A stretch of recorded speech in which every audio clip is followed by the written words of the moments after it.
Hello everyone, मैं हूं किरण शाहपुरी और ये है आप लोगों के लिए कमिंग वीक का साप्ताहिक राशिफल।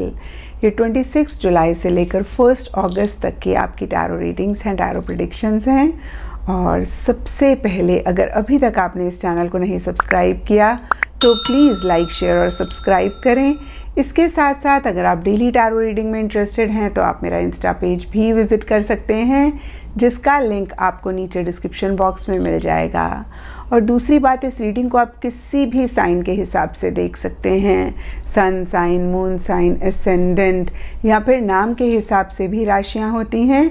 आप उसके अकॉर्डिंग भी इस रीडिंग को देख सकते हैं। और अगर आप मुझसे पूछेंगे तो मैं आपको यही कहूँगी कि जिस साइन को आप अभी तक फॉलो करते आ रहे हैं या फिर जिस साइन के हिसाब से आप अभी तक अपनी रीडिंग्स को पढ़ते आ रहे हैं, सुनते आ रहे हैं, आप उसी साइन को फॉलो करें। तो चलिए जी, शुरू करते हैं कमिंग वीक का साप्ताहिक राशिफल। तो चलिए टॉरस, आप लोगों के लिए देखें कि कमिंग वीक क्या लेकर आ रहा है, क्या एनर्जीज हैं।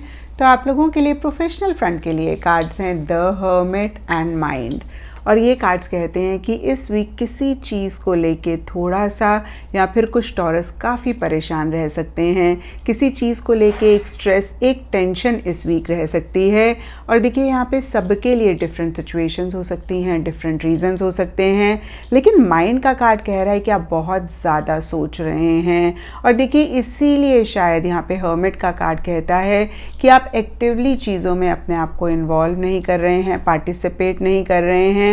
कहीं आप एक बैक सीट लेना चाह रहे हैं या ले रहे हैं, चीज़ों को और समझना चाह रहे हैं।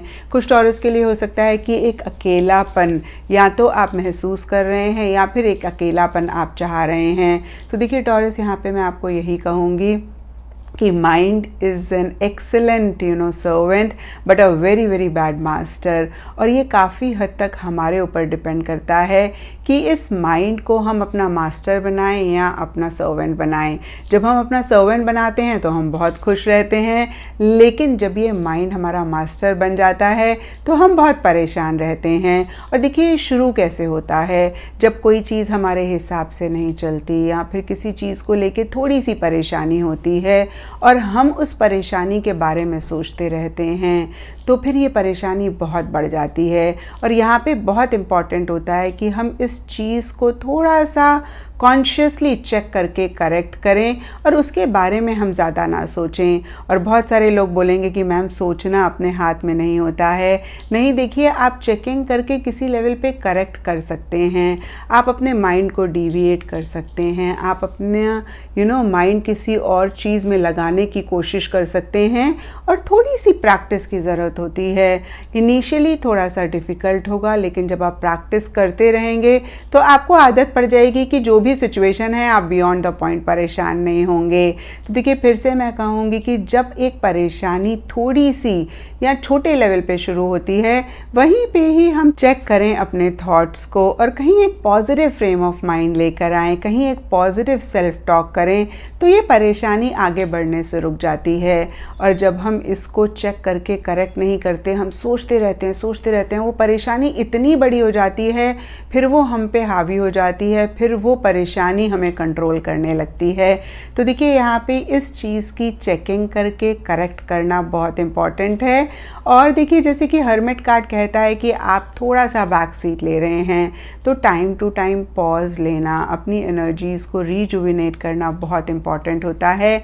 लेकिन ये पॉज बहुत लंबा नहीं होना चाहिए, क्योंकि हमारे आसपास सब चीज़ कॉन्स्टेंटली मूव कर रही है। और जब हम बहुत टाइम के लिए रुक जाते हैं तो कहीं हम पीछे रह जाते हैं। तो देखिए, फिर से मैं कहूँगी कि आप चीज़ों को समझें, अंडरस्टैंड करें, लेकिन इस प्रोसेस में अगर आप परेशान हो रहे हैं तो उसको चेक करके करेक्ट करें और पॉज लें, लेकिन बहुत लंबा ना लें। एंड पर्सनल फ्रंट के लिए आप लोगों के लिए कार्ड्स हैं 5 ऑफ कप्स एंड प्लेफुलनेस। और ये कार्ड्स कहते हैं कि कुछ चीज़ें हो सकता है कि आपके हिसाब से नहीं चल रही हैं, या फिर कुछ मिस्टेक्स आपसे हुई हैं, या जो लोग आपके साथ हैं उनसे हुई हैं, और आप बहुत ज़्यादा उन्हीं सब चीज़ों के बारे में सोचते जा रहे हैं। आपको लग रहा है, भाई ऐसा क्यों हुआ, ऐसा उन्होंने क्यों कहा, या ऐसा मैंने क्यों कहा, ऐसा उन्होंने क्यों किया, या फिर ऐसा मैंने क्यों किया। तो देखिए एक रिग्रेट वाली एनर्जीज़ इस वीक दिख रही हैं। यहाँ पे भी सबके लिए डिफरेंट रीजंस हो सकते हैं, लेकिन प्लेफुलनेस का कार्ड कहता है कि एक केयर फ्री एनर्जीज़ की वजह से, इमेच्योरिटी की वजह से जो भी एनर्जीज़ आप महसूस कर रहे हैं वो हो रही हैं। कुछ टॉरस के लिए इमेच्योर एनर्जीज़ आपकी तरफ से रह सकती हैं, कुछ टॉरस के लिए इमेच्योर एनर्जीज़ जो भी लोग आपके आसपास हैं उनकी तरफ से रह सकती हैं। और देखिए दूसरी बात, यहाँ पे प्लेफुलनेस का कार्ड आपको गाइडेंस भी दे रहा है कि जो भी हो रहा है आप बियॉन्ड अ पॉइंट परेशान ना हो, आप थोड़ा सा एक हैप्पी एनर्जीज़ लेकर आएँ। और देखिए वैसे भी 5 ऑफ कप्स के कार्ड में अगर आप देख पा रहे हैं तो 3 कप गिरे हुए हैं लेकिन 2 अभी भी हैं। और जब भी ये कार्ड आता है तो हम यही कहते हैं ऑल इज़ नॉट लॉस्ट। थोड़ा सा अगर आप अपना फोकस शिफ्ट करें, थोड़ा सा अगर आप एक पॉजिटिव फ्रेम ऑफ माइंड लेकर आएँ और अगेन मैं कहूँगी कि एक हैप्पी स्टेट में आएँ, तो आप चीज़ों को बदल सकते हैं। कहीं जो भी आपके पास है आप उस पर काम करके एक प्रोग्रेस, एक ग्रोथ भी ला सकते हैं, या फिर जो आप चाहते हैं वो भी अपनी लाइफ में ला सकते हैं। तो देखिए पर्सनल फ्रंट के लिए कार्ड्स की तरफ से आप लोगों के लिए यही गाइडेंस है कि अपना फोकस शिफ्ट करें, एक पॉजिटिव फ्रेम ऑफ माइंड में आएँ। एंड गाइडेंस से आप लोगों के लिए कार्ड है नाइट, और ये कार्ड कहता है बी ब्रेव एंड ऑनेस्ट। तो देखिए जिस भी चीज़ पे आप विश्वास करते हैं या जो भी चीज़ आपको ठीक लगती है आप उसको परस्यू करें, उसके लिए स्टैंड्स लें और हर सिचुएशन को, हर चीज़ को बहुत ही करेजियसली, बहुत ही बोल्डली डील करें। जैसे नाइट होता है ना, किसी से डरता नहीं है, और देखिए अगर नाइट डर गया तो फिर जंग कैसे जीतेगा। तो हो सकता है कि कुछ सिचुएशंस हैं जिसमें फ़ाइट बैक करने की ज़रूरत है, जिसमें थोड़ा सा स्ट्रांगली चीज़ों को डील करने की ज़रूरत है। तो देखिए नटशेल में थोड़ा आपने स्ट्रांग रहना है और स्ट्रांगली चीज़ों को डील करना है। एंड एस्ट्रोलॉजी से आप लोगों के लिए 8th हाउस का कार्ड है, और इसके हिसाब से रेड कलर इस वीक आप लोगों के लिए लकी रह सकता है। एंड जो दिन सिग्निफिकेंट रहेगा वो है मार्स। तो ये था टॉरस आप लोगों के लिए कमिंग वीक का साप्ताहिक राशिफल। और नीचे मुझे कमेंट सेक्शन पे ज़रूर बताएं कि ये कितना आपके साथ रेजोनेट किया, कितना आप कनेक्ट कर पाए।